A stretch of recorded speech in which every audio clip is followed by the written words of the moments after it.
Peter? We are all set, sir. All right, next slide. Good evening, good afternoon, good morning.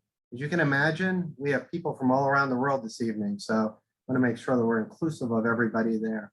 Tonight's agenda, we're going to open with a warm welcome from Associate Dean Veronica Donahue. Then we're going to talk a little bit about the return to campus, go over some of our SEAM offices, which includes student accounts, financial aid, and the registration office. Look at the Office of Student Success and how that will be a resource for you as you go through your academic journey this year. Look at student conduct and disability services, more resources that may help you as you go on your way through your academic career. Finally, talk about safety and security here at the campus, next steps for you this evening, and then look at a question and answer. Now I'd like to introduce Dean Veronica Donahue for a few words. Hello, everyone, and thank you for joining us. Thank you for coming to Johns Hopkins University. It's an exciting time to be in higher education as we continually work to improve our programs and to make sure that we make the connections that you'll need in industry and in academics that will be successful, that will make you very successful. Students joining us, I want to just welcome you because you have made it to this point. You are now a Johns Hopkins University student.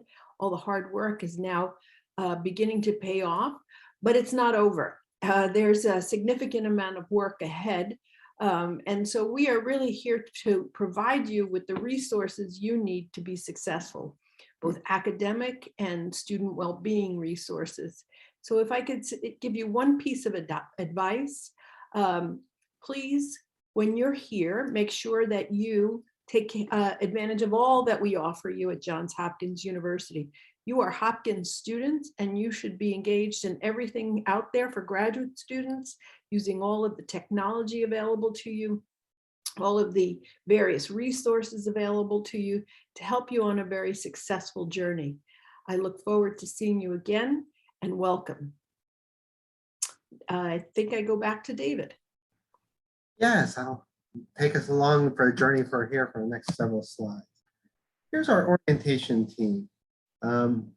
Ms. Tammy Peary is our Faculty and Academic Affairs Officer, and Sue Schlom is our Career Advisor. They'll be joining me this evening along with Suzanne Sacco, our Assistant Director of Admissions, as we talk through the slides. Next slide.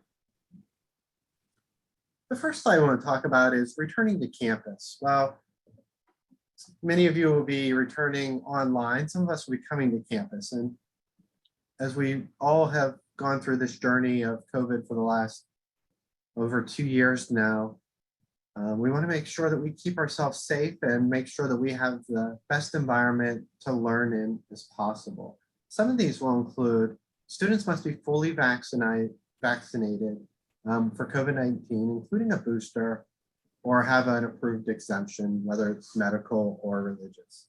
The deadline for the booster is February 1st, or that 6-month period after your second shot. In addition, if you're coming to campus, twice weekly COVID testing. We have those tests available on campus at multiple locations. So if you are near campus, you will be able to test free of charge there. Finally, you'll submit health checks through Prodensity. Prodensity might be something you just heard of now. It's a series of 1 or 2 questions. It's an app on your phone that identifies, do you have a runny nose? Do you have any of those conditions that are generally associated within the last 72 hours with COVID, to make sure that we're screening and everyone remains as safe and diligent as possible on our all well-being. And finally, we will all be observing indoor masking mandates, regardless of the campus or the ordinances for the cities that we are operating in. Next slide, please. The JHU Community. There's 9 schools that make up Johns Hopkins University, and we sit in that very top left corner under the Krieger School of Arts and Sciences. We are the advanced academic programs. So as you're going through the presentation and then going through your experience here, you may hear us refer to it as AAP and KSAS. Again, you are now officially a member of Krieger School of Arts and Sciences, AAP. Welcome. Next slide. Our Krieger School of Arts and Sciences, AAP, we have 3 distinct campuses. Online, Baltimore, Maryland, which we refer to sometimes as the Homewood campus, and then Washington, D.C. Regardless of where you learn, the resources are all the same and set up to help you be as successful as you can be. Next slide. At this point, you may have already started a couple of these steps, but I want to touch base on them. You should have received information on how to start in your JED login, set up your JHU email, and log into SIS. If you haven't started that yet, after this presentation or tomorrow in the next couple of days, you'll want to definitely take time to go ahead and set up your JED login. That'll give you access to all the systems, whether it's the Blackboard, registering for classes, looking at some of the things like degree audit, we're going to talk about it in a minute, and accessing your email. Accessing your email is very important. We're going to talk about a lot of things this evening. You don't have to retain all this. It's more of a high-level overview so that you know what resources are available at some point in your career that you may need them. You know, you can reflect back. This presentation will be given to you also to kind of circle back on if you ever find yourself in need of any of these many resources we're going to talk about. But one thing I want to make sure you all focus on is your JHU email. Up until this point, Suzanne Sacco and her admissions team have reached out to you with any email that you have provided her with.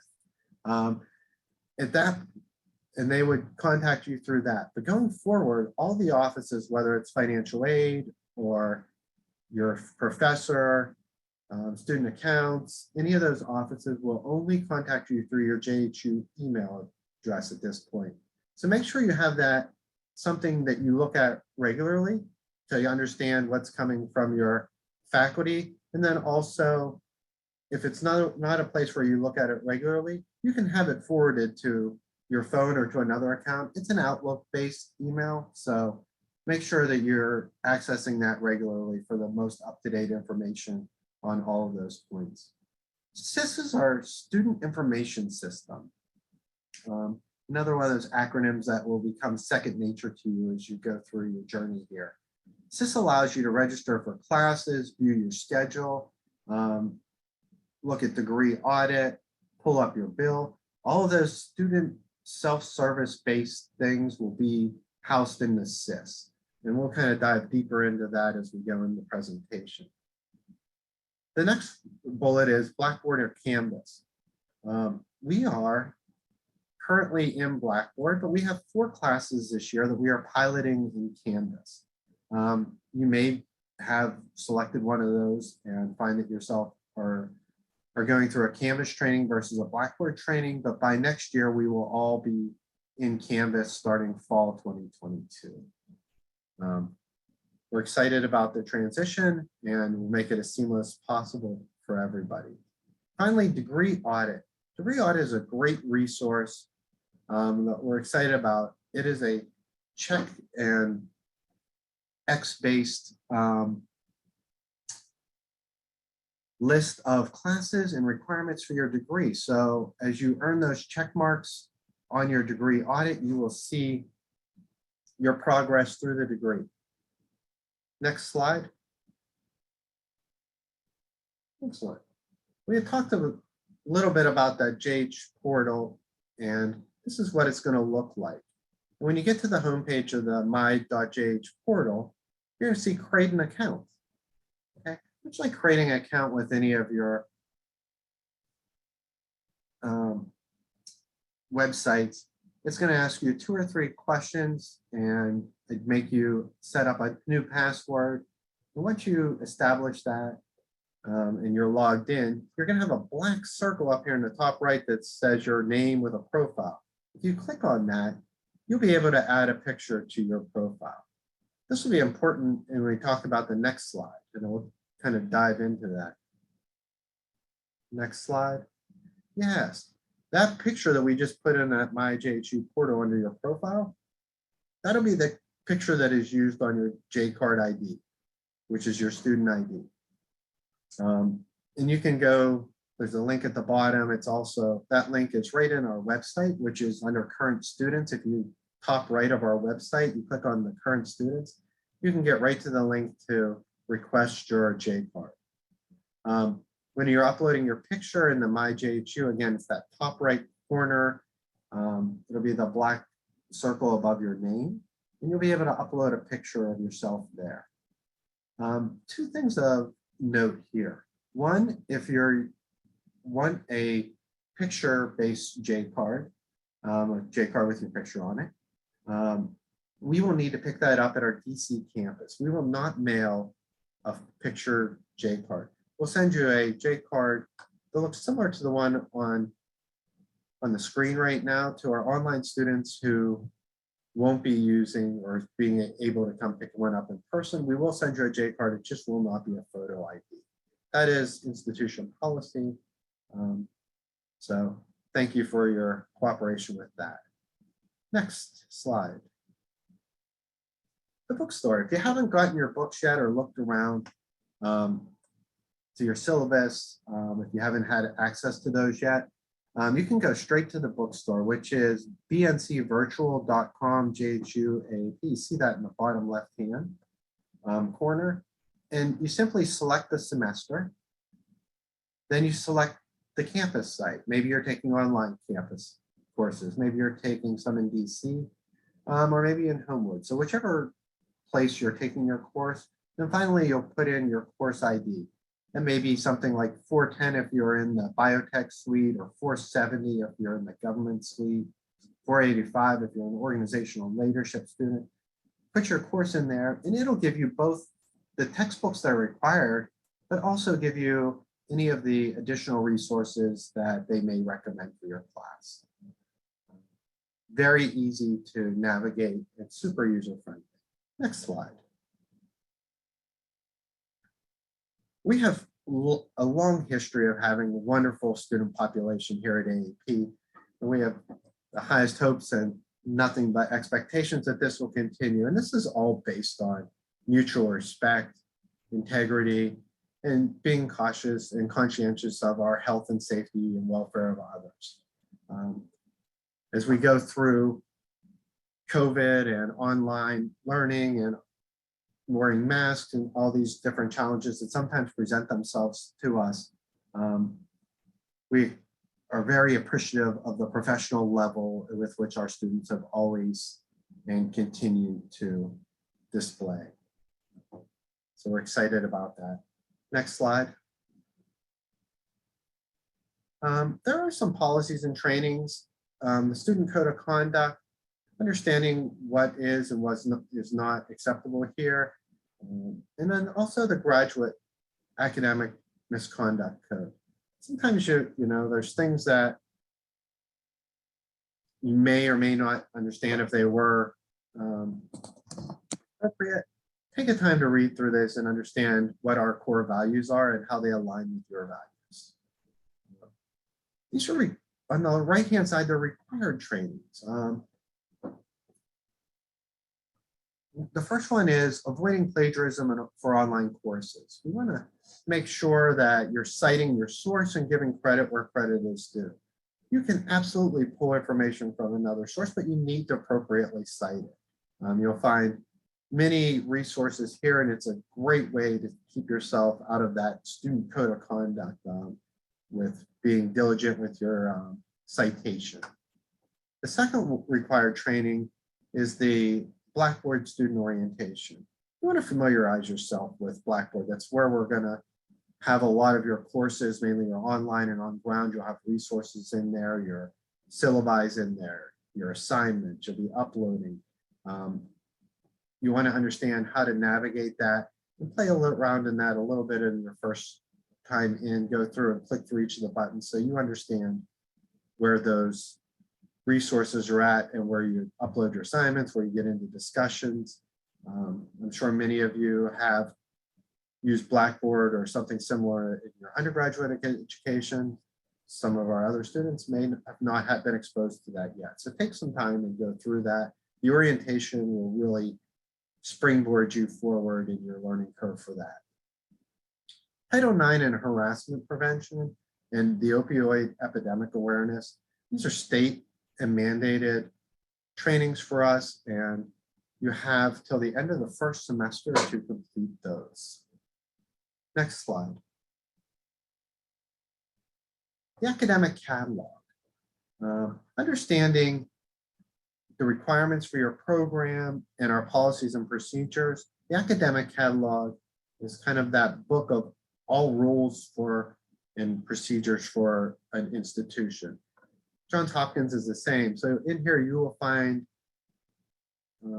how graduation requirements, you will find requirements for the program, you'll find where you can apply for a leave of absence, change, request an incomplete, all those things. So if you have a question and not sure where to go, certainly reach out to any of us.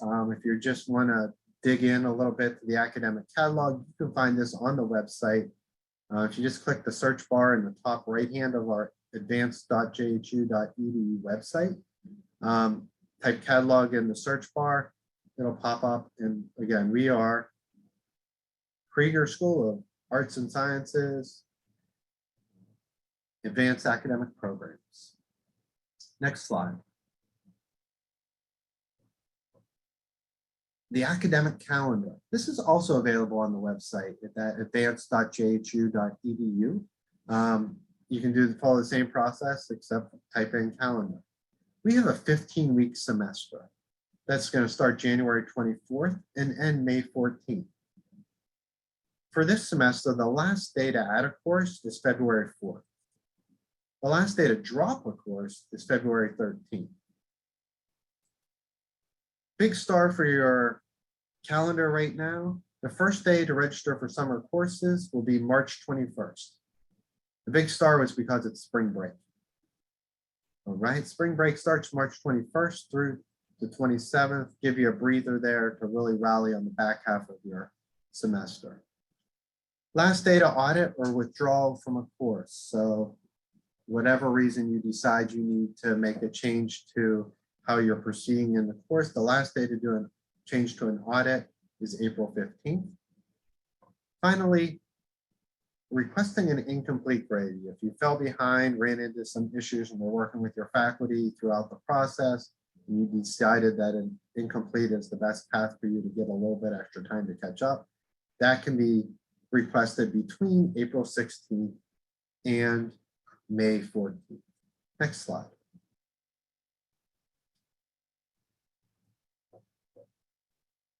If you're going to make changes to your schedule, you want to be conscientious of the timing on those decisions. If you're thinking of whether or not to keep a class and you're trying to map out your bandwidth for the upcoming semester, or maybe you're thinking about adding a class, the last day to get 100% refund for this semester is January 23rd. So keep that in the back of your mind if you were still kind of on the edge with a particular class or anything.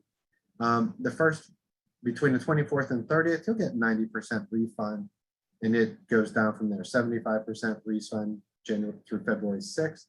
And finally, 50% refund February 7th through the 13th. These are all considered drops. The difference between a drop and a withdrawal is a drop will not show anything on your transcript. Your transcript will have nothing that indicated that you were in that course. Starting the 4th week, beginning February 14th, you will get a withdrawal and no refund at that point. So it will show that you were in the course starting the 4th week, and there will be a W on your transcript. So if that's something you're looking to avoid, make sure you drop accordingly. Next slide. Other things to consider whenever you're making those changes. For financial aid, if you're on financial aid, you want to work with them to understand that you must be in at least 2 courses each semester to receive financial aid. Dropping courses too early can jeopardize that. So if you're looking to make a change to your schedule that drops you below those two and you're on financial aid, you definitely want to reach out to them prior to make sure that you understand what is available to you and what options you have. Just want to protect you financially there. For our international students, you must remain in at least 3 courses each semester. So making a change to your schedule could impact your visa status. And you certainly wouldn't want that to happen. So you want to work with OIS, your advisors, and make sure that you are maintaining full-time status. And these are courses that count towards your degree. So if you have a prerequisite course on there, you can't drop that and go down. So work with OIS prior to making any schedule changes that would put you under 3 classes. Next slide.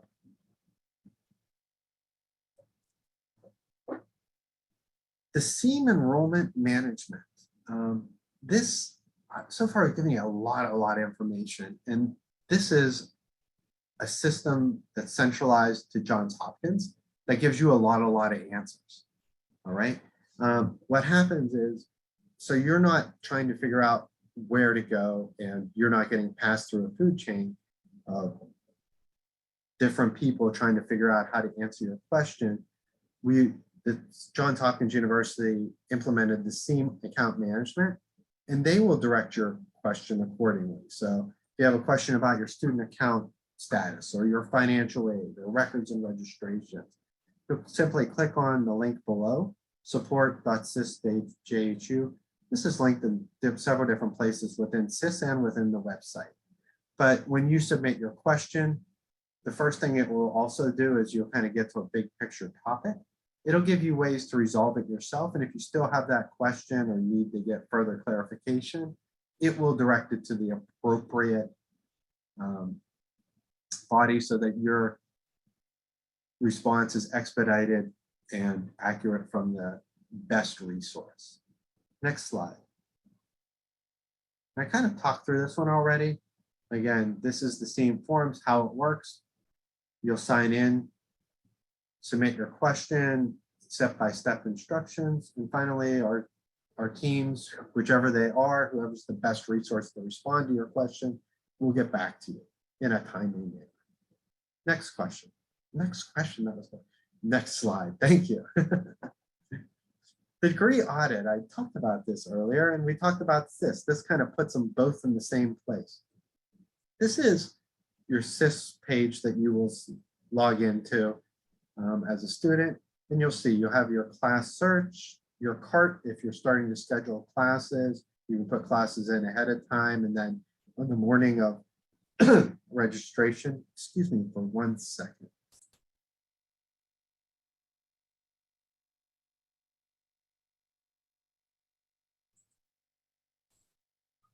I apologize for that.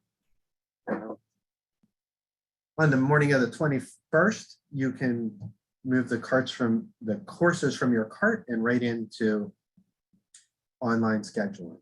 Other things that are here, you can look at your grades, your class schedule, pending enrollment, and here's degree audit. So this is where you'll access it. Next slide. And it will look something like this for most of you at this point.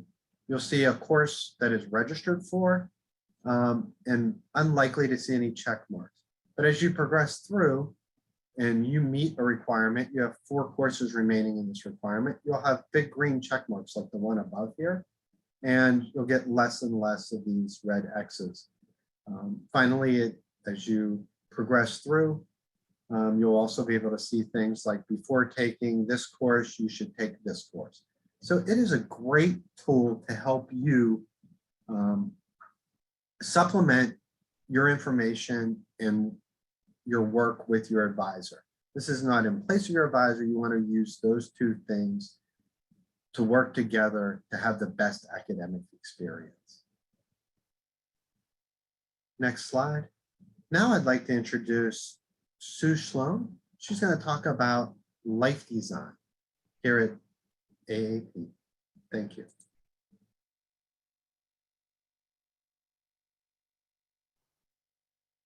Good day, good afternoon, good morning, good evening. I'm Sue Shlom, and I'm currently the career advisor for all AAP programs. I have been watching the chat, and I'm thrilled to see you networking with each other. As you get to know each other, you will be amazed at the accomplishments of your peers. And you never know, someone may already be doing your dream job at your dream company. So do make those contacts and continue to make those contacts over the course of your studies at AAP. So Career Services offerings so far this year included a webinar for international students about specific job search techniques, and a 4-part career coaching series that included job search strategy, targeted resume writing, networking in person and online, interview skills, and negotiating an offer. I'm also available for 20-minute one-on-one sessions, and you can schedule those one-on-ones with me in Handshake. In our appointments, we can discuss any career-related area, including your resume, networking, job search, interview prep, including mock interviews and career advancement. The exciting news that I'm happy to share with you today is that AAP is partnered with the Life Design Lab, which is part of Johns Hopkins Office of Integrative Learning and Life Design. This means we can offer AAP students more resources, including access to life design educators who can help with aligning values and identity with decisions and aspirations, developing actionable plans for professional goals, intentionally growing your network, and finding opportunities to gain experience. In addition, there'll be added resources for appointments and drop-ins and access to many more workshops, webinars, programs, and events. So you can expect to hear more about that in the coming weeks. And we expect everything to be up and running by the time you return from spring break. Next slide, please. There are 3 resources that I want to make sure you're aware of. One is One Hop Mentoring. One Hop is like LinkedIn, but specifically for Johns Hopkins students and alumni. VMock is a resume critique software with a resume template in it that you can build and then have evaluated by the software. And Handshake, which you should all access, is an amazing resource. It will help you find and register for events and appointments within Johns Hopkins. And also it's a very robust job board for finding internships and jobs.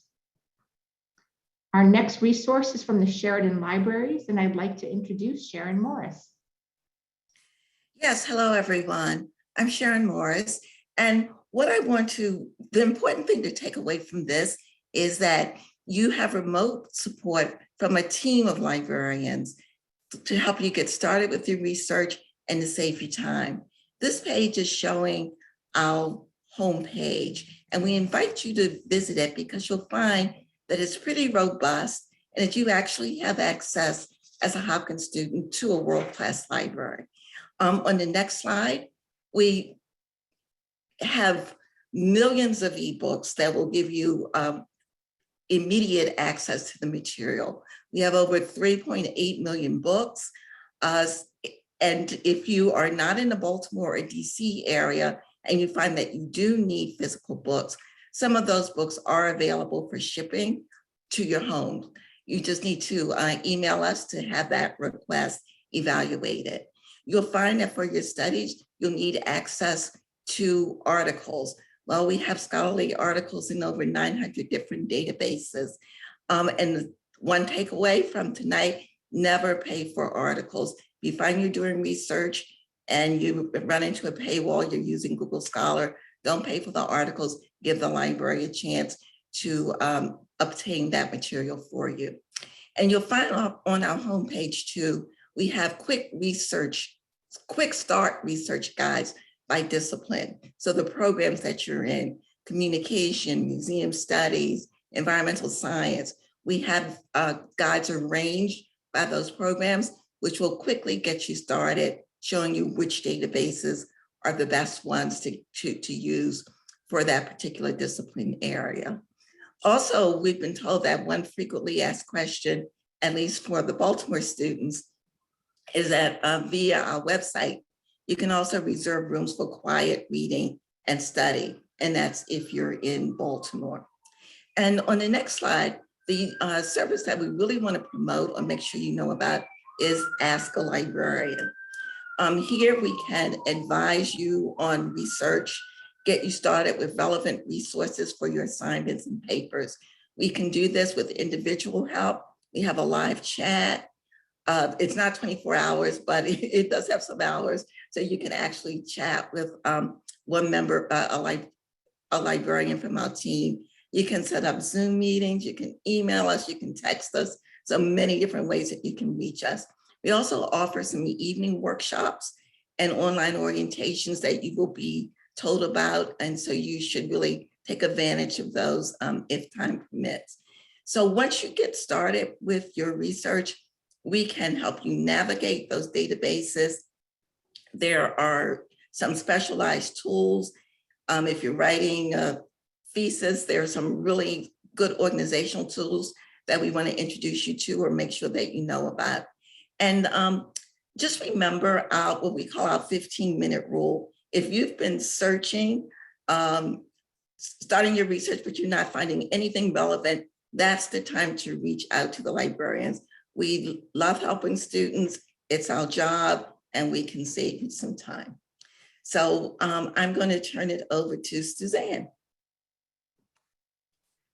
Thank you, Sharon, and greetings, everyone. My name is Suzanne Sacco. I'm the Assistant Director for Admissions, and today I will be going over several resources within student services that can help you throughout your time at advanced academic programs. If you're ever unsure of who to help, please remember you can ask your student support coordinator, who would be happy to point you in the right direction, or you could also visit the student services page for additional information. Next slide, please. So first, we are going to go over the Office of International Services, which works with our international students regarding immigration and visa questions, legal matters, and adjusting to the area. If you are on an F1 or J1 visa, I hope you're already familiar with the Office of International Services. If you are not, but you are on our student visa and you are international and need to talk to someone about transitioning to a student visa, OIS can assist you. They have offices in Washington, D.C. and on the Homewood campus, and are also available via phone and email. Answers to most questions can be found on their website, which is on the screen currently. You can also type in JHU OIS to Google, and that pops up immediately.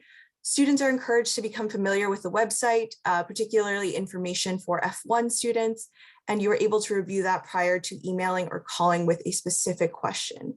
Students will receive an email from OIS with check-in information. It is an online process that must be completed as soon as possible upon arrival in the United States.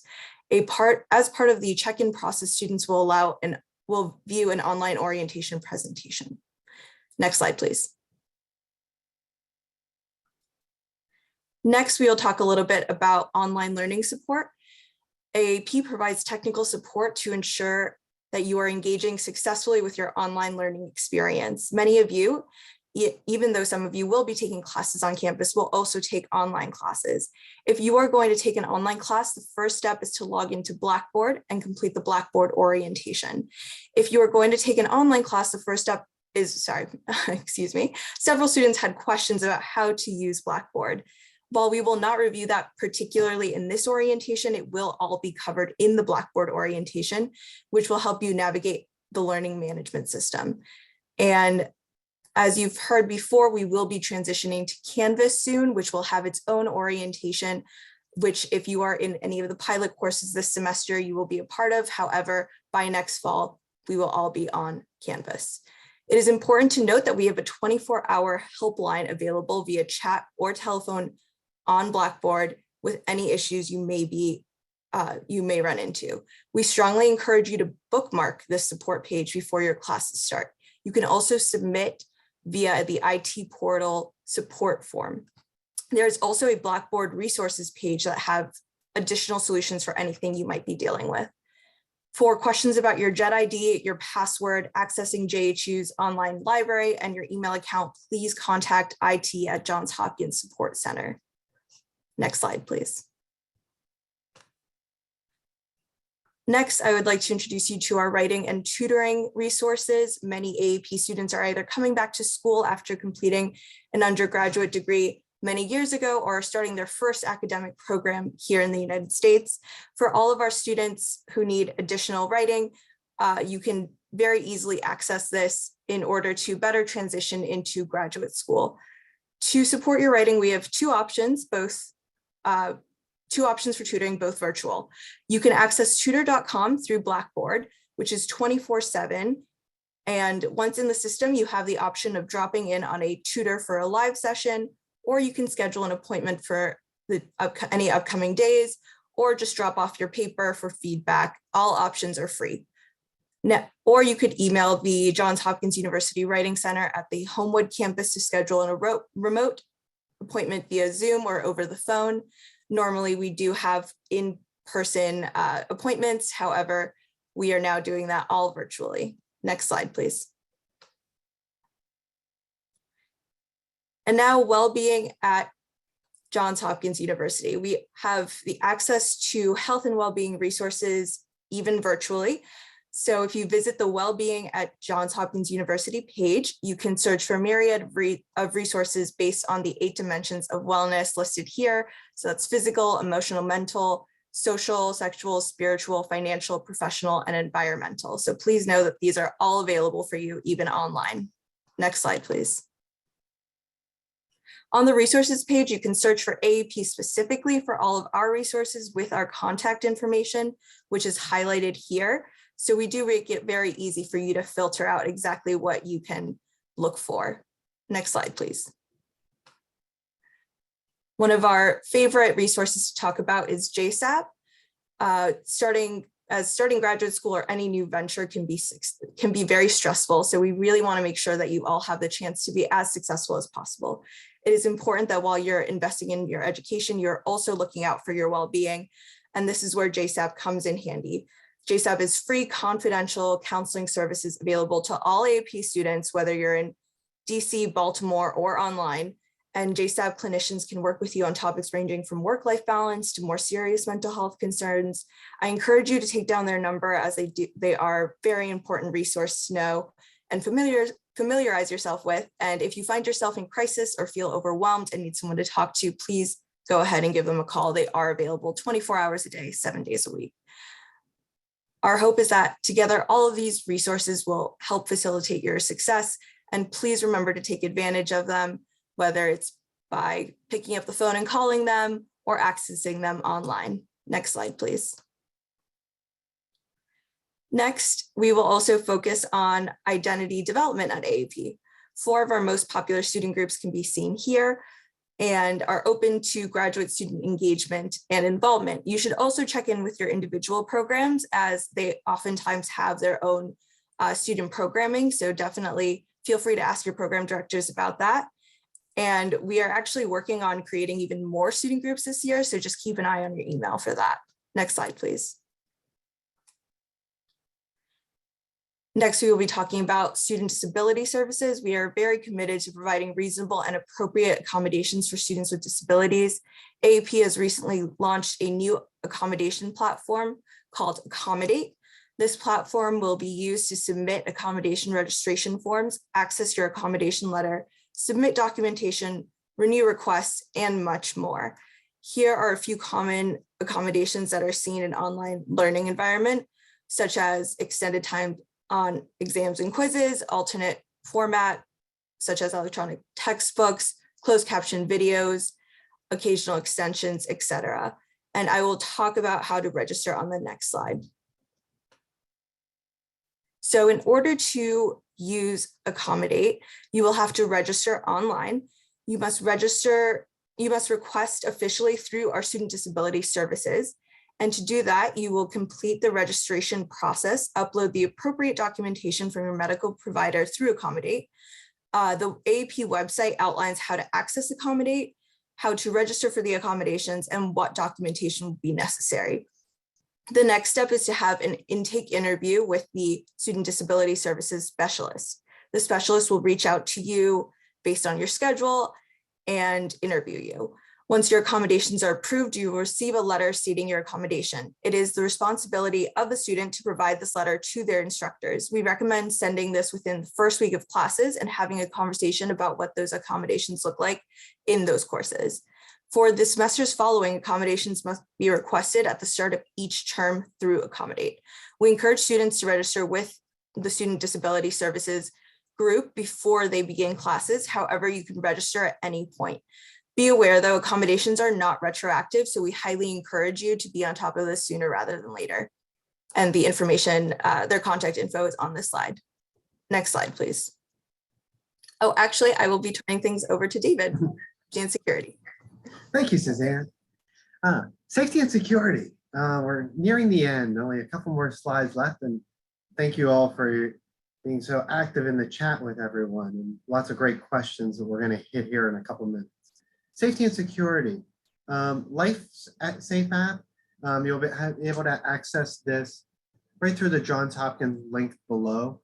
This will give us information about if there's anything that happens on campus or in the area notifications to keep you abreast and safe while you're here or visiting our campus. Next slide. In case of emergency, this will be on your SIS profile. Take time to put in a emergency contact information just to allow your, in the event of anything, health check, something where we need to reach out and make sure that just to be safe. Sorry about that. That was rambling, but take time to put the emergency contact in. We hope we never need it for you, but certainly want to have it. Next slide. Weather emergencies. The alert that we just talked about at LifeSafe, you can look at jhu.edu alert and put it up, and you can have it ping to your cell phone. You provide your cell phone number and they'll ping you. The weather emergencies are pretty easy sometimes to predict, and you can kind of follow those. Things that may benefit you for like that on phone is if there's a water main break in the summer or something, so you didn't have to drive into campus. Things like that that are maybe more less obvious than, you know, a foot of snow in DC. So take some time, go ahead, sign up for the alerts, have it ping. It'll keep you in the know and maybe save you a trip in the event of an issue with the opening of a campus. Next slide. Now, after all that, some things to do now to be successful. Finalize your spring schedule. Remember, you have till January 23rd if you want to add or drop, move, manipulating your schedule in any way without any penalty. Update your SIS profile. Go ahead and put your picture in there. Set up your J card. Add your emergency contact information. Complete those trainings, including the avoid plagiarism, the opioid training, the Title IX, and also the Blackboard training, very important. Upload your vaccination and booster documentation if you are going to be an on-ground student into our VMS system. If you need it, start now, as Suzanne had mentioned, reach out to Disability Services if that's something that you think will aid you in your process through your first 2 classes, and be proactive with that. Okay. International students, if you haven't done your OIS check-in, make sure you do that.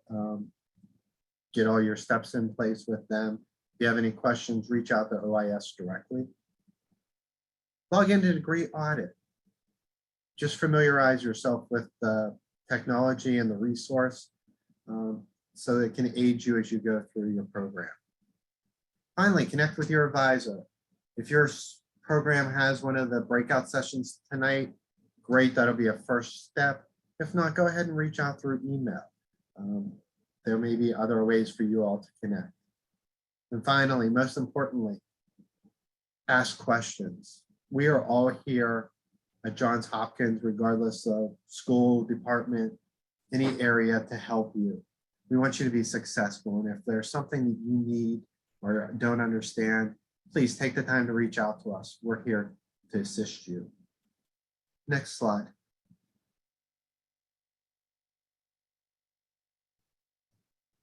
We talked about reaching out, and slide is just that, a couple of quick, easy ways to get your contact information. For OIS, it's ois.jhu.edu. Your academic advisor, you can search that in SIS. That information is also located on your acceptance letter. SEAM, just a general question, student account, third-party billing, how do I get my tuition remission, any of those areas. The SEAM online form, submit the question. And remember, they do have guides that before you submit the question on a lot of the topics that can help you understand how you can resolve it yourself. Disability accommodations, if those are something that will help you, again, we want to make sure that you're proactive. You have 2 weeks, go ahead and start that process so that you start off the first day on an even playing field with everyone else. Next slide.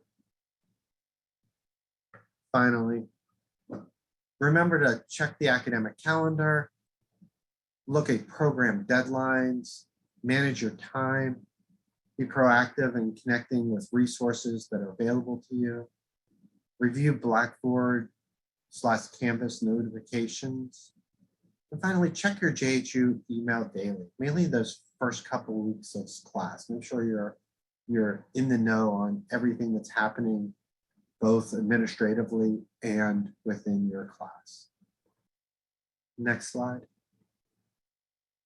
I want to thank you all for taking your time to spend with us this evening. I hope that you found this beneficial. I've enjoyed seeing a lot of the action in the chat room. The next thing you're going to see in those chats after we do the Q&A, and probably in about 5 minutes, are going to be links to several of the breakout sessions.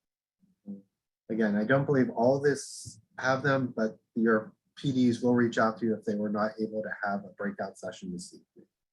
So now we'd like to open it up to some questions. And I think I heard at least one. What if my book isn't in the bookstore?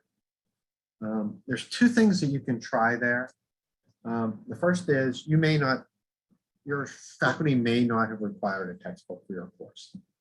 Great. We do try to utilize as many free resources as possible through Sharon and her team and eReserve. So a lot of your faculty will have those.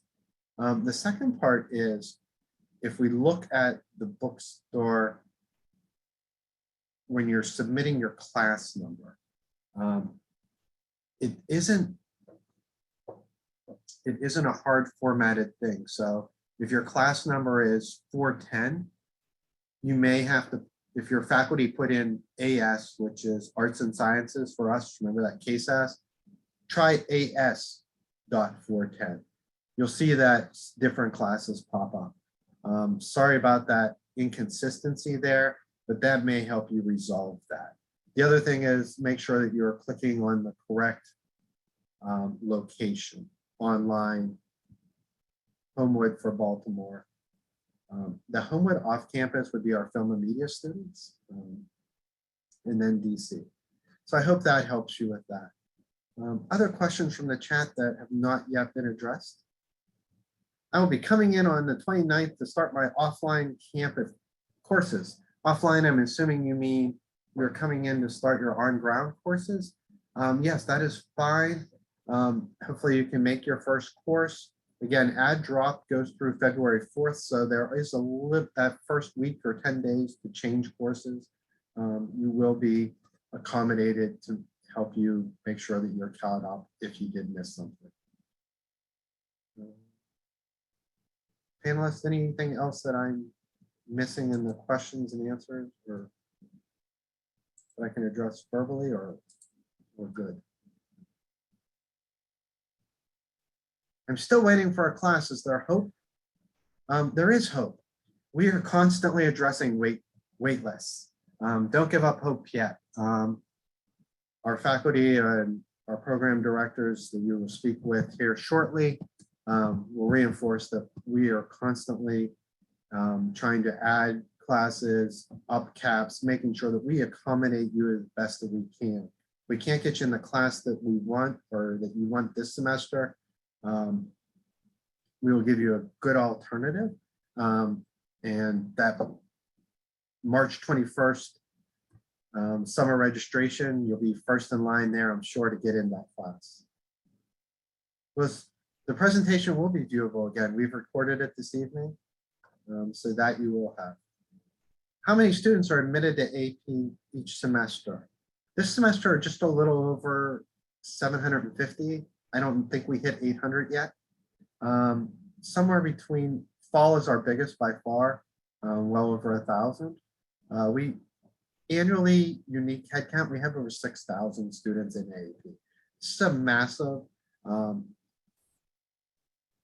yeah, we're great. We're, I guess massive, maybe massive was a little strong, but yes, we are a robust part of the KSTAS school and excited to have such breadth. I think we're probably close to breakout sessions. Are there any special forms to defer taking classes or skip it? If you've been accepted for this semester, your acceptance is guaranteed for a year. So if you chose to defer this semester, you can start in the summer or next fall. Could you tell us about DC campus? Does it have free parking for students? Yes, so we are in DuPont Circle. We have a variety of classrooms, student lounges, an extensive third floor study area with a lot of great resources. Across from us is the SICE building. The question you did ask, or that part of it is, do we have free parking? We do not, but we do have inside parking at a reduced rate in the evening for our students. It's inside the building, and it is a guarded area so that you can feel safe about you and your vehicle entering and exiting. And again, it's at a reduced rate. In the event that a job requires me to move away for a few months training in the future, is it possible to defer a semester and pick back up? Yes, and we would encourage you to take a leave of absence. A leave of absence, you have 5 years to complete your graduate degree. It stops the clock.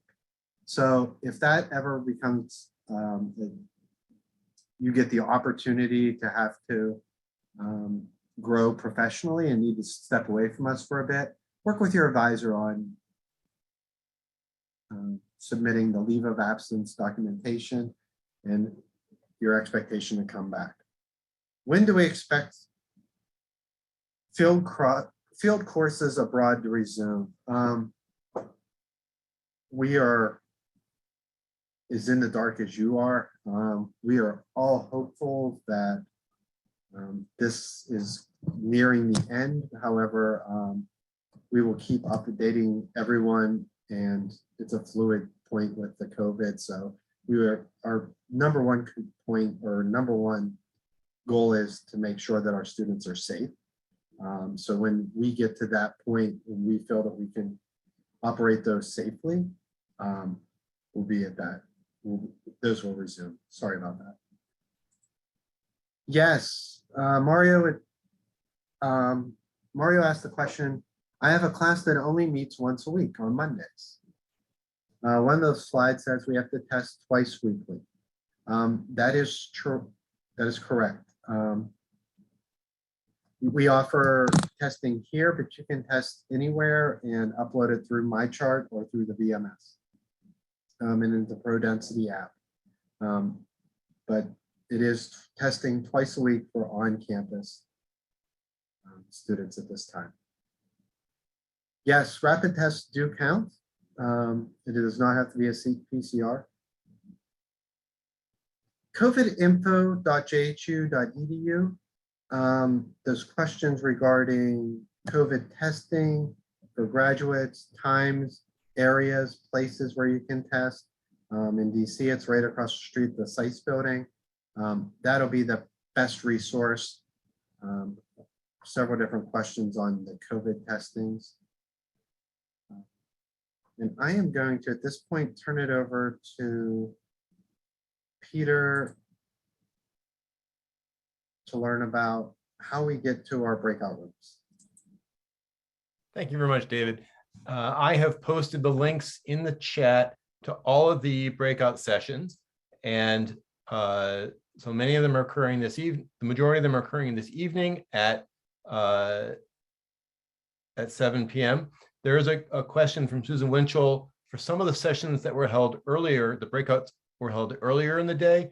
I don't know if they were recorded or not, but you should check with the program director and the team, in that case, with the GIS team.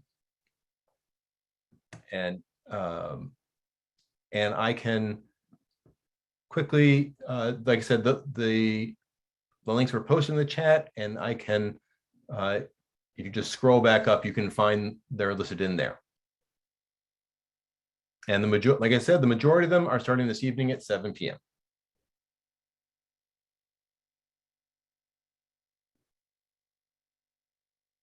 So it looks like people are having trouble with the scrolling. So let me go ahead and I can repost those. It'll just take me 1 second here.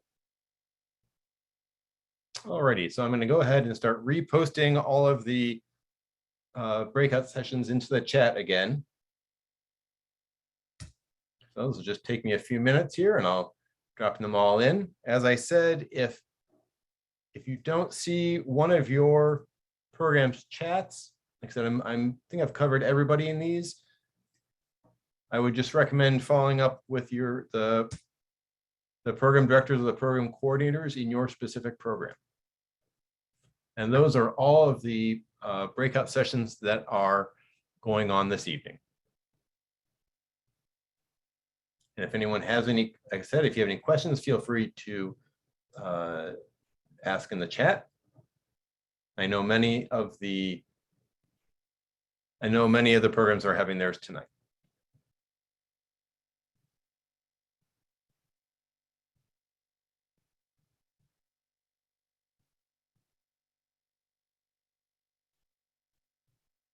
And with that, I'm going to turn it back over to David. I don't see any more questions, so we're going to give you a couple minutes to find your way into your chat room, and then I think we'll probably close this out this evening. Again, thank you all for your time this evening.